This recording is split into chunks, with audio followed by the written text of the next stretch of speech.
é Alexandra Rocha, mais conhecida como Leca. Sou natural de Angra, mas fui criada em Resende. Retornei há pouco tempo, depois de muito tempo longe também daqui. Tenho 2 filhas, uma no forninho, a outra com 8 anos, chamada Isadora. Bom, a lembrança que eu tenho da infância é da rua, da casa onde eu voltei para morar depois de muito tempo, com os meus amigos, porque essa foi a parte mais feliz que eu tive da minha infância. A liberdade que a gente tinha, as férias que eu passava em Angra com a minha avó, os meus tios, meus primos também, que eu tenho muitos primos. A minha infância foi relativamente feliz, né? Eu gosto de lembrar da infância. Tenho uma desestrutura familiar, filha de pai alcoólatra, de mãe desestruturada, de irmãos mais velhos, todos homens, tendo que lidar com essas questões do alcoolismo, da violência. E cada um por si. Na minha casa, todos foram assim, todos se criaram sozinhos nesse aspecto, com muito sofrimento, muita luta, com faltas, com falhas, mas sobreviventes, né? Hoje a gente consegue olhar para trás e ver o quanto que a gente superou a pobreza, a indiferença, a falta de oportunidade e aquilo que a gente conseguiu criar para sermos o que somos hoje, cada um com a sua família, dentro do contexto de família que cada um acredita, porque para mim a minha família se resume nas minhas filhas e em mim, né? Ao contrário dos meus irmãos. O meu pai era, apesar de ser muito rígido e estupidamente falando, porque ele era uma pessoa ignorante, de ignorância de conhecimento e também de atitudes com os filhos. Os meus irmãos também eram muito endurecidos e eu, por ser a única menina, né, a mais nova, então eu fui criada dentro desse conceito do que pode, do que não pode, e como se comportar, e como se vestir. Eu não tinha muita liberdade para falar com a minha mãe sobre as coisas de mulher que tinha, porque minha mãe não sabia me repassar isso. É uma questão cultural dela, né? Então eu levei um tempo para poder processar isso tudo sozinha. Me entender sozinha como mulher, não apenas estar no lugar, mas me inserir naquele lugar como mulher. E realmente foi um período muito complicado da minha vida até que eu aprendesse isso, até que eu entendesse e lutasse por esse espaço, que eu chegasse nessa luta de assumir a mulher que eu sou, o que eu gosto, o que eu quero. E isso envolve estudo, trabalho, maternidade, enfim, tudo isso. Meus irmãos ainda têm um conceito muito machista, mas a gente criou um certo distanciamento e são assuntos que a gente não aborda nas poucas vezes em que a gente consegue se reunir para fazer alguma coisa, almoçar com meu pai, porque meu pai, felizmente, conseguiu se regenerar um pouco desse passado, minha mãe também. Então, talvez por esse avanço, né, mundo de informações que hoje eles têm acesso e que a gente também tem, eles conseguiram mudar um pouco desse conceito com os filhos. Então, mas são assuntos que ainda muito divergentes, eu ainda sou muito incisiva em relação a isso. Primeiro eu passei por esse processo na infância acreditando que eu poderia mudar a minha própria história quando eu tivesse a minha família. E isso fez com que eu me envolvesse muito em relacionamentos abusivos, de namoro, pessoas que realmente me tolhiram de crescimento pessoal, individual e principalmente como mulher. Mas depois, né, fui me libertando disso ao longo dos anos, até que eu conheci o pai da minha filha mais velha, nós namoramos, eu engravidei, nós casamos. Foi um casamento relativamente feliz, porém, não sei se por conta de diferença de idade, que era muito grande, ou questões dele mesmo mal resolvidas, o casamento não deu certo. Então, eu tive que recomeçar do zero, voltando para Resende e cuidando da minha filha e reconstruindo a vida da maneira em que eu achava que deveria reconstruir. Porque eu queria o contrário do que eu já tinha vivido na minha infância. Eu não queria ter um filho fora do contexto de família, de ser casadinha, bonitinho, com casa, com todos esse romance, né, que te vendem da família tradicional, daquilo que deve ser, e na verdade não é, porque o conceito de família é aquilo que você constrói dentro da sua casa, seja você com seu filho, seja você com seu filho e um marido, seja você com sua namorada, com seu cachorro, gato, ou você sozinho, porque família é aquilo que a gente agrega pra gente. Então, eu levei muito tempo da vida para poder entender isso, precisei passar por todos esse processo de relacionamento abusivo mesmo, de ficar totalmente anulada em tudo, de parar a vida profissional, de parar de estudar, de ouvir coisas, de tortura psicológica principalmente. Tive que passar por tudo isso até entender que aquilo que eu via na minha família, que eu vivi e que só fui dissipar na adolescência, não era exatamente aquilo que eu queria. Não era aquilo que ia me fazer feliz daquela forma. Então eu tive que procurar os meus próprios métodos de me curar, de dissipar, de viver o luto, de viver a ruptura, de tudo isso, até me encontrar como mulher e como mãe também, porque são coisas diferentes, né? A gente, nasce um filho, nasce uma mãe. Essa coisa romântica que te vendem não é assim, é muito complicado. Muito mais difícil quando você tem filho.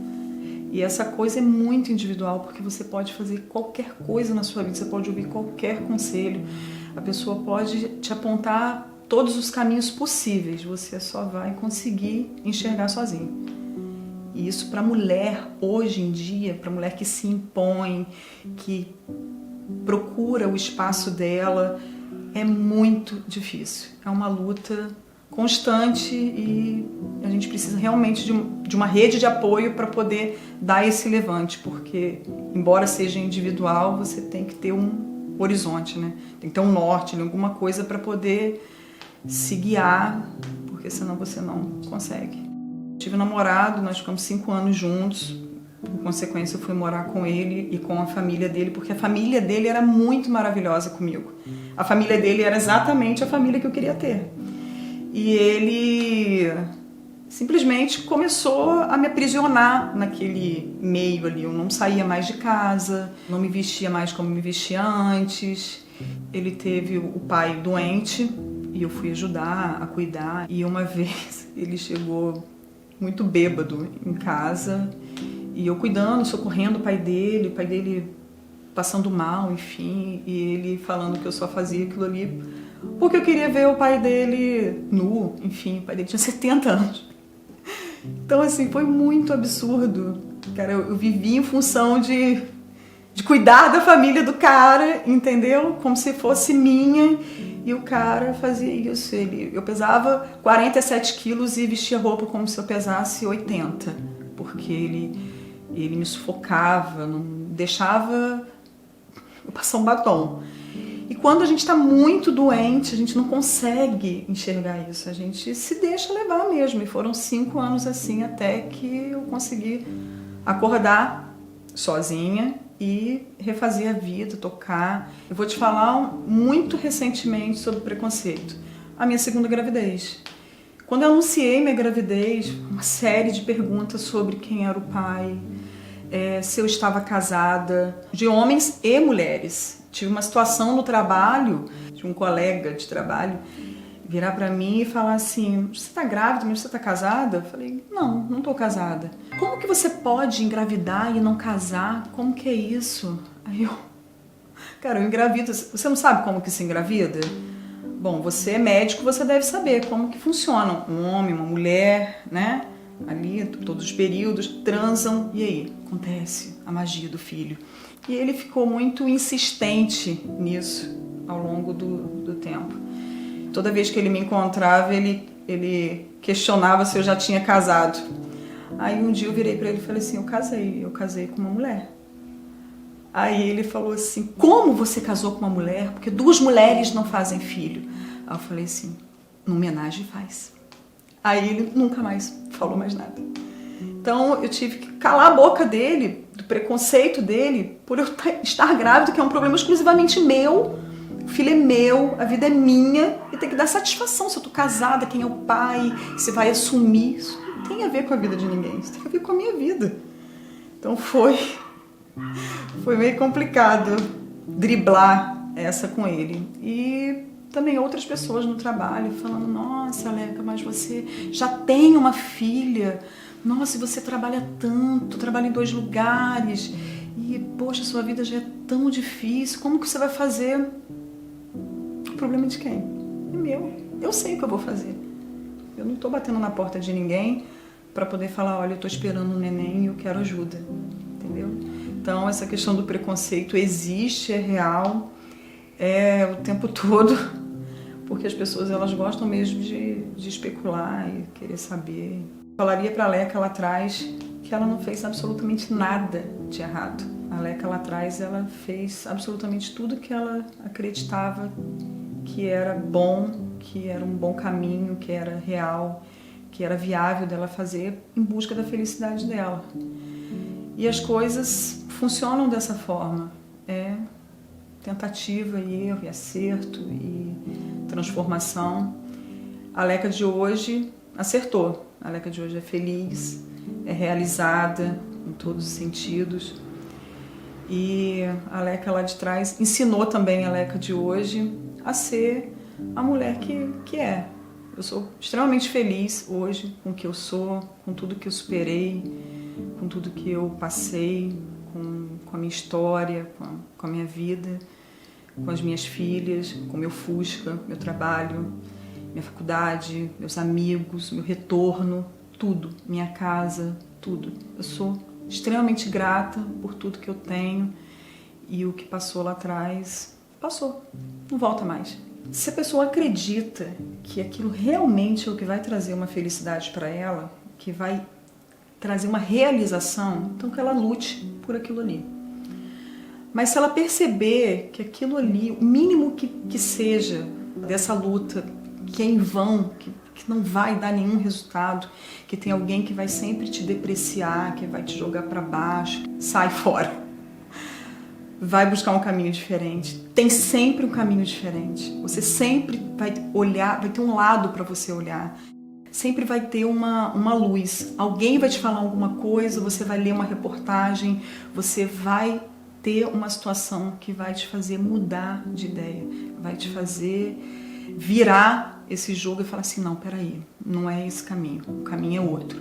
E você vai trilhar outro caminho. Nada está perdido, tempo pode ser recuperado. Eu levei 22 anos para poder me transformar no que eu sou hoje, nessa gostosura de viver, porque hoje eu gosto de viver com tudo que eu tenho.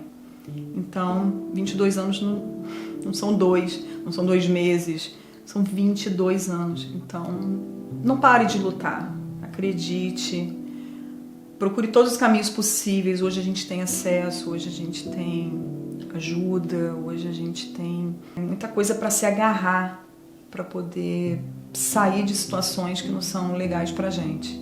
Então, lute. Lutar por tudo que a gente luta é realmente uma missão muito difícil, mas não é impossível. A gente consegue se impor, a gente consegue o que a gente quiser da vida. Eu não nasci uma mulher, eu me transformei numa mulher forte, uma mulher determinada, uma mulher decidida, uma mulher transformada, renovada e, principalmente, eu acredito muito em mim, naquilo que eu busco para minha vida, na educação que eu dou para as minhas filhas, no relacionamento que eu tenho com os meus amigos. Então, eu gosto muito dessa minha transformação. Então, a gente se transforma em mulher, a gente não nasce.